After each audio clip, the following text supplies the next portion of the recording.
Good evening, everyone. Welcome in to Vols Society Live on this Tuesday night. My name is David Morrison. I'm the Vols Society lead analyst.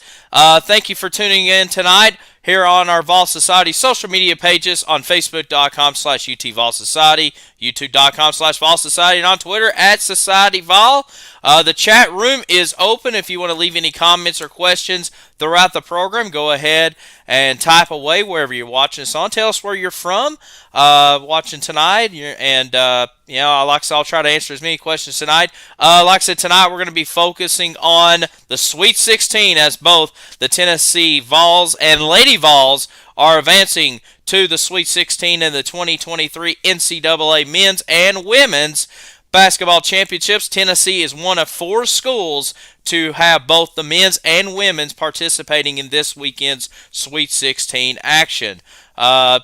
So very, very cool that both teams have done that. Shout out to Joey watching us tonight in Baxter, Tennessee. Thank you, Joey, for being a part of Vols Society.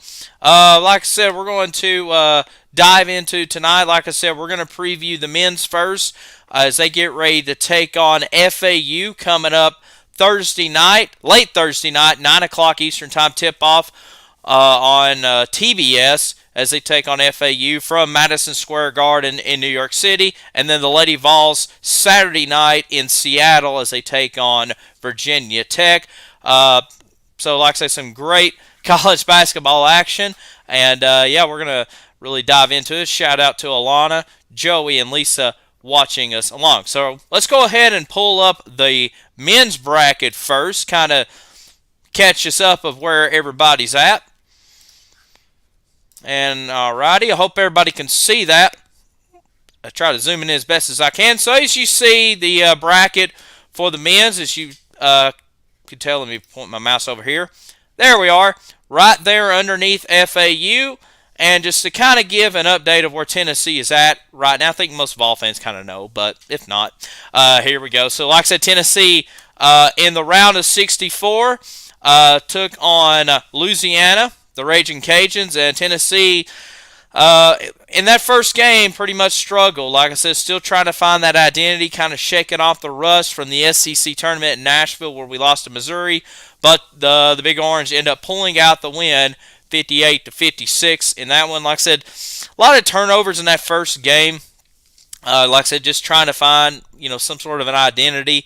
And, just like I said, just kind of an ugly performance. But like I said, survive and advance in that first round. So then the game that everybody was excited about, the big game this weekend, Tennessee took on Duke in the round of 32, or the second round to be exact, 65-52. And I tell you what, Tennessee came out physical in that game against Duke. Just went right after Kyle Filipowski right away. I love Uros Plašić to death.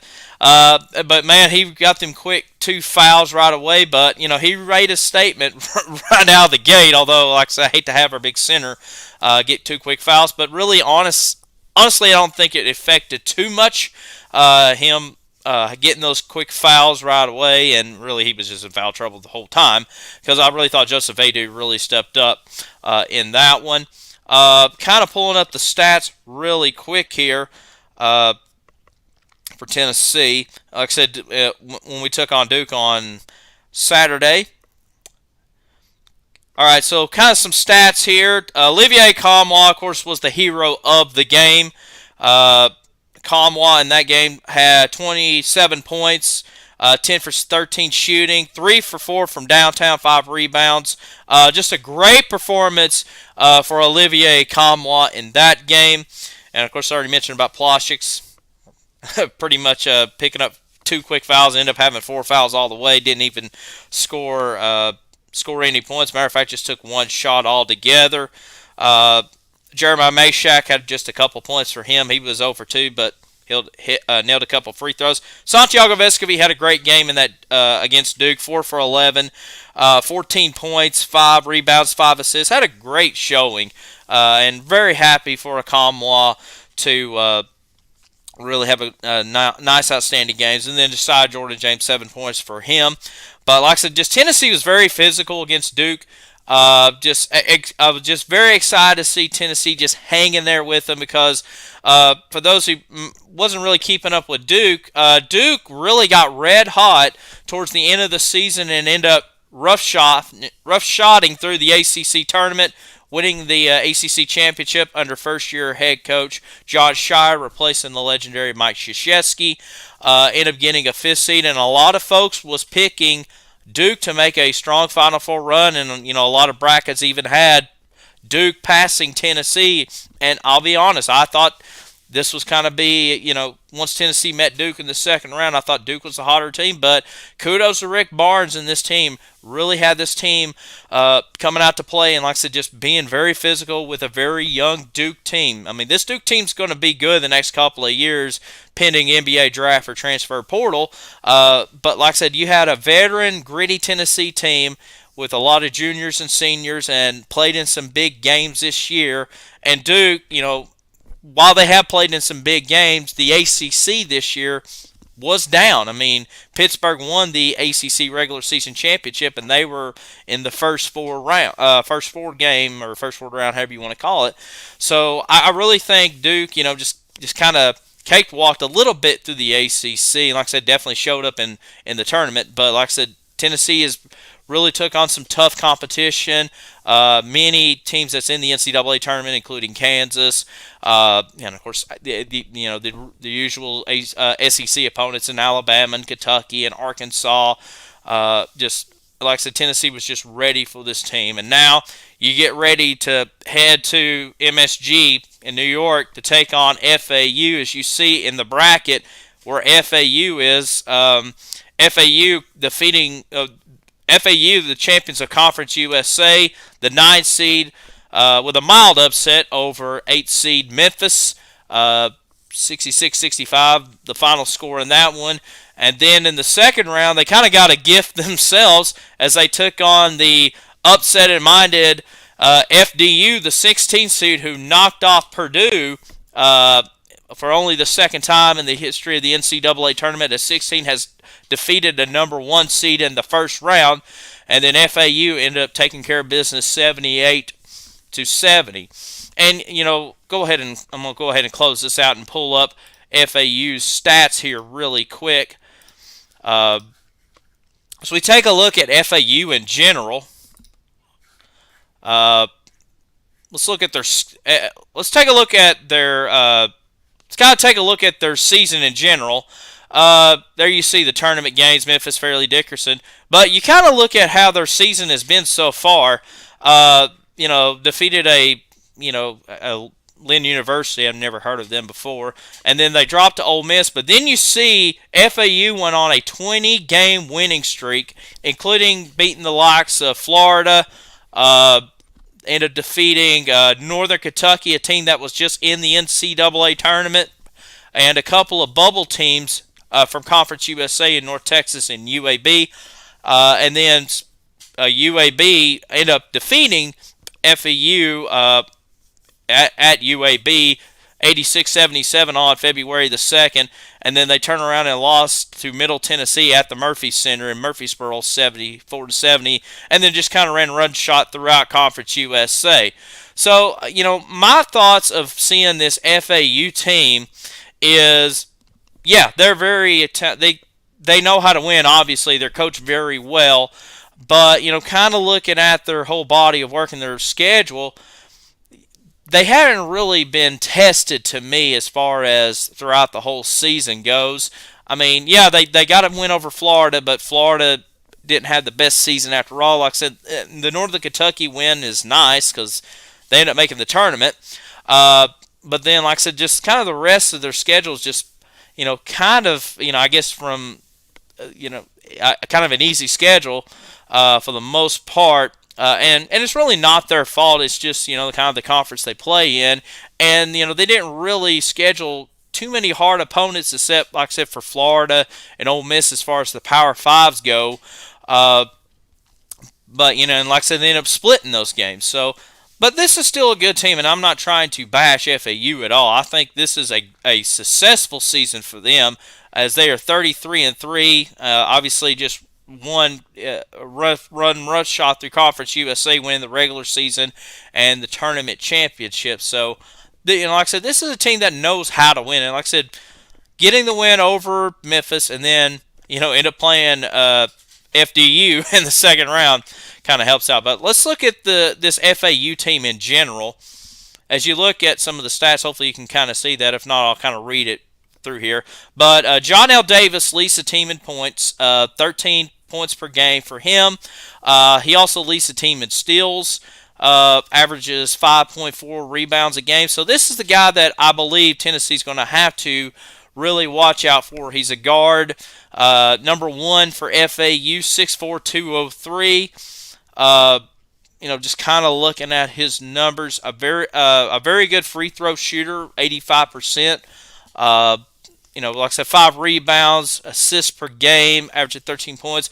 50% field goal percentage shot. I mean, that's really good. So anytime he gets the ball, obviously he's not going to miss a whole lot. Shout out to Alex saying go Vols. Hang on, I got to turn this video off because we're not supposed to show those on YouTube. So we'll kind of scroll you down here. Okay, there we go. But yeah, definitely a player to really watch out for coming up on Thursday. Leading rebounder, and I'm probably going to mispronounce this name, is Vladislav Golden, averaging 6 rebounds a game. Nicholas Boyd, 2 assists a game, and then Golden leads the team in blocks. So, like I said, a very talented FAU team. Like I said, even though their season that they had, while it's a great season and a successful season, they really, to me, haven't really been battle tested throughout the year. And they beat Memphis in the first round, but then, like I said, they end up getting a gift in taking on FDU in the second round, and now here they are in the Sweet 16. I really think Tennessee's going to take care of business, and I'm excited to see how can Tennessee come out and be physical with them like they did with Duke. And it's kind of a blessing and a curse if you're Tennessee. Like I said, you're taking on a team that you're more talented than. You played in bigger games, but at the same time, you're also kind of biting your nails because thinking, oh my goodness, are we going to be like Purdue or Virginia or some of these teams that's been upset in the first 2 rounds? And is FAU going to go to the Elite Eight? So you're cautiously optimistic, I think, if you're a Tennessee fan, or maybe mostly optimistic. I hope so. But definitely going to be an interesting game to see on Thursday night. Like I said, it's a 9 o'clock game on TBS, so definitely look forward to seeing that. All right, let's get back to the bracket here. Going back to the men's bracket. So if Tennessee ends up advancing, they'll get the winner of Kansas State and Michigan State. And, kind of ironic, I guess, if Tennessee happens to get to the Elite Eight, they have a chance to meet the team that put Tennessee out of the Elite Eight, or, a chance to get into the Final Four in Michigan State. That was back in 2008 when Michigan State ended up defeating Tennessee in the Elite Eight. So kind of cross paths again. We shall see. And like I said, also Kansas State's had a great season themselves. Jerome Tang, first-year head coach at Kansas State. Tennessee has an opportunity to, like I said, take on a really talented Kansas State team. The guy's name just slipped out of my head, who used to play at Florida. It'll come back to me eventually. Keontae Johnson, there we go. It just hit in my head. So Keontae Johnson, who used to play for Florida, is on Kansas State. Like I said, he leads the team in points and stuff. And, you look at Michigan State. Michigan State, didn't have the greatest season in the Big Ten this year. But, Tom Izzo knows how to win in March and get a Michigan State team on the roll.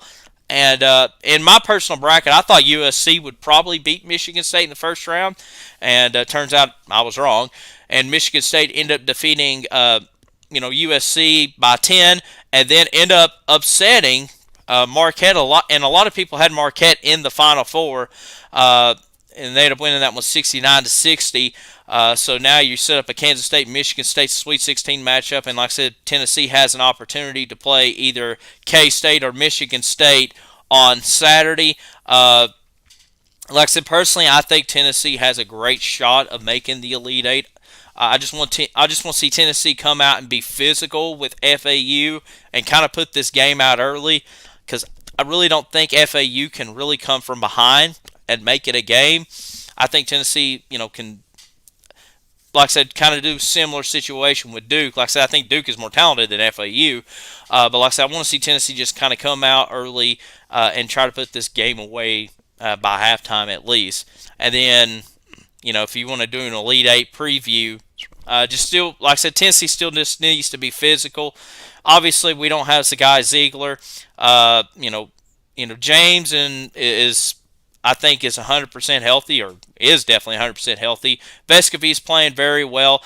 I think if Tennessee can just still play that physical presence, play some great defense, and then kind of capitalize on some offense, they can make a Final Four run. This Tennessee team right now kind of reminds me when Texas Tech went on that Final Four run a few years ago and ended up running into Virginia in the championship game. And Texas Tech, didn't have a lot of household names, but they use just a physical defense and just kind of bully teams to the national championship game, and then end up running, like I said, into Virginia. So I think Tennessee can make a run at least to the Final Four if they play that way. But like I said, we shall see.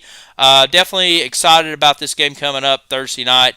And a potential Elite Eight game coming up Saturday night. I'm not sure what time that they're going to schedule, because the Lady Vols will be playing around that time. Speaking of the Lady Vols, we'll go ahead and pull up their bracket here. Kind of feel like I'm doing a PowerPoint presentation. Let's see here. There we go. So you take a look at the Lady Vols as we switch over to them. Tennessee Lady Vols end up defeating Toledo 94-47. And this also comes after a first-round win, a 95-50 win over St. Louis. So now the Lady Vols will head to Seattle and take on the number 1 seed, Virginia Tech. Virginia Tech, kind of like the Lady Vols having a dominating tournament run. As you see, they end up just mopping up Chattanooga 58-33 in Blacksburg, and then turning around and defeating the 9th seed South Dakota State 72-60. This Virginia Tech team, kind of one of the favorites to get to the Final Four, and it's kind of unfortunate with women's basketball in general. Is usually you always have that one dominant team, and it's kind of that dominant team versus the field. With the men's game, it's just kind of a free-for-all, and anybody can get to the Final Four. But it feels like the women's game, going for the last, I guess 30 years, it's kind of just been a, one-team dominance. And even our Lady Vols were kind of in that same category for many, many years. And, it's good to have that, but it's also, you kind of want to see a little bit more of a frequent battle. But, South Carolina, the favorite to win this whole tournament. But there's been some upsets in this tournament. Indiana fell last night. Stanford fell to Ole Miss, I guess, a couple of nights ago. So, can the Lady Vols kind of make that run? And like I said, you're taking on a number 1 seed in Virginia Tech. Go ahead and we'll pull up Virginia Tech stats here. So Virginia Tech, led by ACC Player of the Year Elizabeth Kitley. A great basketball player, a legend at Virginia Tech, averaging 18 points per game, 10 rebounds, 2 blocks. She's the center. She's been at Virginia Tech for about 4 years, gradually improving her game year after year. I'm sure she'll be a top draft pick in the WNBA draft, but this is who I think the Lady Vols need to watch out for. She wears number 33 for Virginia Tech. And like I said, whoever is going to be guarding her, whether it be Strickland or maybe Hollingshead or one of them, they're going to have to really watch out for her. Like I said, this Lady Vols team is very guard heavy. especially since Key went out with the injury. I guess 2-3 months ago. But like I said, I want to see can Tennessee really disrupt it, disrupt Elizabeth's game when she gets out there on Saturday night. But this Lady Vols team is just really just they're playing some great basketball this season, or well, not only this season, but definitely in this NCAA tournament. Go ahead and pull up their stats from last night. Here on my phone here. So last night, the Lady Vols led the way by Rakia Jackson. She had 12 points, led the Lady Vols. And by the way, Rakia Jackson announced recently that she is coming back for her senior year. So excited to see her coming back. Jordan Morrison with 10 points. The other night, we'll go ahead and close this window out. And then Jordan Walker with 9 points. Darby with 5. Strickland with 6. I really like this Lady Vols starting 5 with Strickland, Jackson, Darby, Horson, and Walker. And then you're having Sarah Puckett and Hollingshead kind of come off the bench. And, they both had great performances last night, especially Sarah Puckett. 5 for 7 last night, 3 for 3 from downtown with 13 points. Hollingshead, 13 points for her, 5 for 8 on the field, 1 for 1 from downtown. So definitely this Lady Vols team is peaking at the right time, especially going up against some good competition. And one thing I've kind of been critical on Kelly Harper this year is, beating a superior opponent. And like I said, this is a big game for Kelly Harper to get this Lady Vols team into a deep run. Last year, when the Lady Vols were in the Sweet 16, they ended up exiting to Louisville. But I think this Lady Vols team, the way they've been playing the last 2 games, I think they can hang in there with Virginia Tech. It's going to be a battle, but I really think this Lady Vols team has what it takes to hang in there with them, and if not possible, get a win.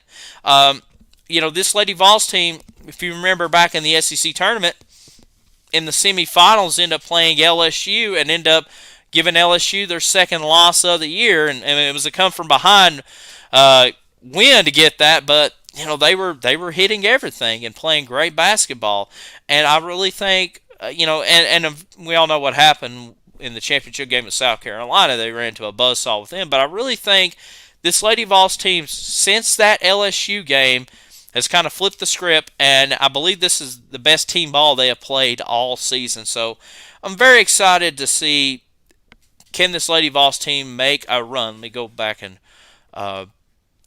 pull this back up here. I'm going to pull up the women's bracket again, kind of show you who else they could possibly face. Like I said, if we get by Virginia Tech, then you get either number 3 Ohio State or number 2 UConn. Obviously, the Lady Vols will love to play UConn again. Unfortunately, just ran to a hot shooting UConn team whenever they came up to Knoxville during the regular season. And even Ohio State, I believe, I'm trying to remember if they played Ohio State this year or not.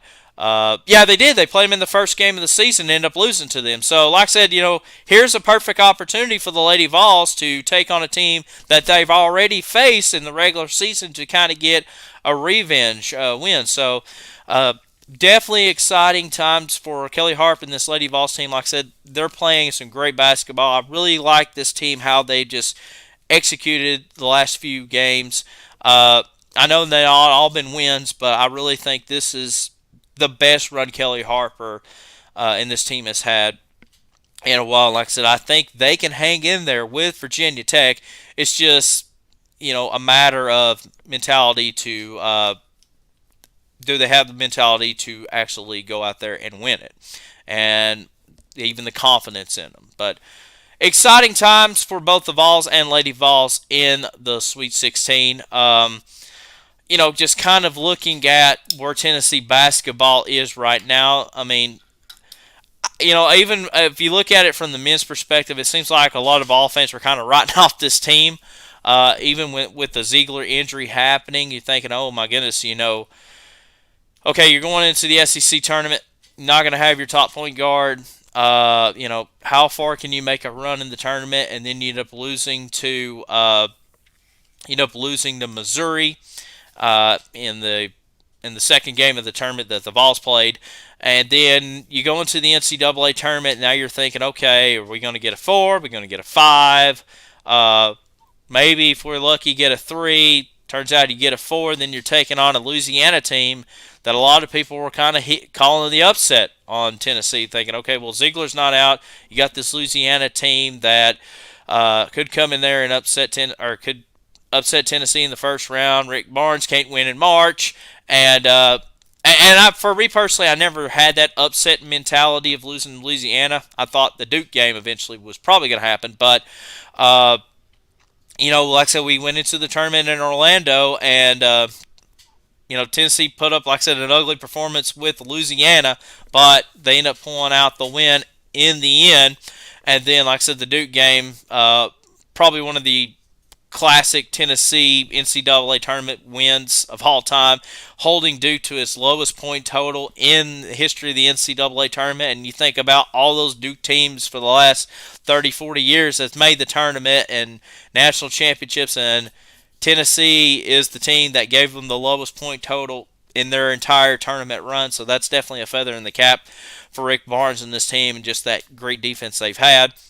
And now you head to the Sweet 16 for the first time since 2019. Tennessee has made the Sweet 16. You've only made the Elite Eight once. Obviously, he never made the Final Four. And it seemed like when Tennessee basketball buzz was, not as hot, now the buzz is kind of back. And there's optimism back with this basketball program and Rick Barnes. And now you're taking on an FAU team that you should beat, but it's one of those teams you can't take lightly. Pretty much you can't take anybody lightly in March, especially in the NCAA tournament, whether their name is Florida or FAU. They're in the tournament and they're red hot. I mean, you think back to what happened when we played Loyola Chicago. I think 2018 is when we played Loyola Chicago. You end up getting knocked out in the second round of the tournament. Obviously, you don't want to have that embarrassment on you, especially with the FAU team, and they're going to the Elite Eight and you're not. But I think this Tennessee men's team has a great shot, definitely getting to the Elite Eight. Now, as far as the going to the Final Four goes, it just all depends on their mentality and who they meet. I think it will probably be Michigan State again, just coincidentally playing them again in the Elite Eight. I really think Tom Izzo's team is just red hot right now, and Coach Izzo knows how to win in March. No disrespect to Jerome Tang and this Kansas State team. They've had a great season too. But I think Michigan State will probably win in that second game, and I think we can get to the Elite Eight. As far as the Final Four goes, anything's possible. Like I said, you got a number 4 Tennessee team, number 4 seed Tennessee team that, like I said already, that a lot of people's writing off, but now they're on the verge of making a pretty historic NCAA tournament run. So obviously, if we get to the Final Four, I'm kind of looking at my big bracket over here. You have a chance to take on either Alabama, San Diego State, Creighton, or Princeton. I'm sure it's probably going to be Alabama, and I'm sure Vol fans would love to play Alabama in the Final Four.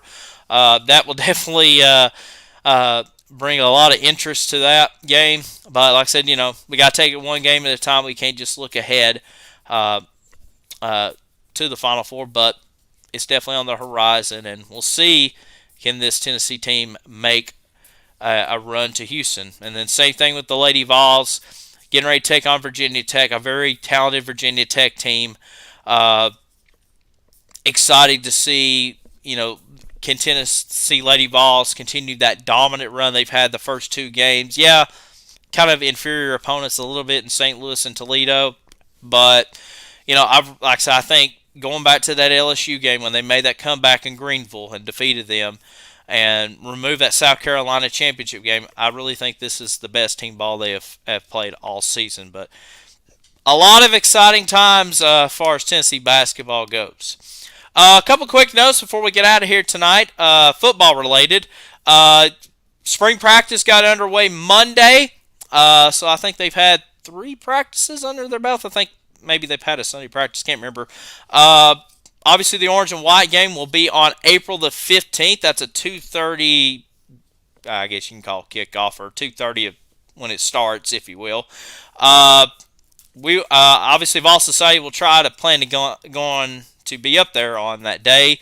Very excited to see how that will turn out. First time that we've had the this will be the first orange and white game in Neyland Stadium under the Josh Heupel era, and definitely the first one we've had with a live crowd, or at least with fans since 2019, because 2020 obviously we know what happened, and then we had renovations in 22 and I think 21. I guess there was 21 was also renovations also.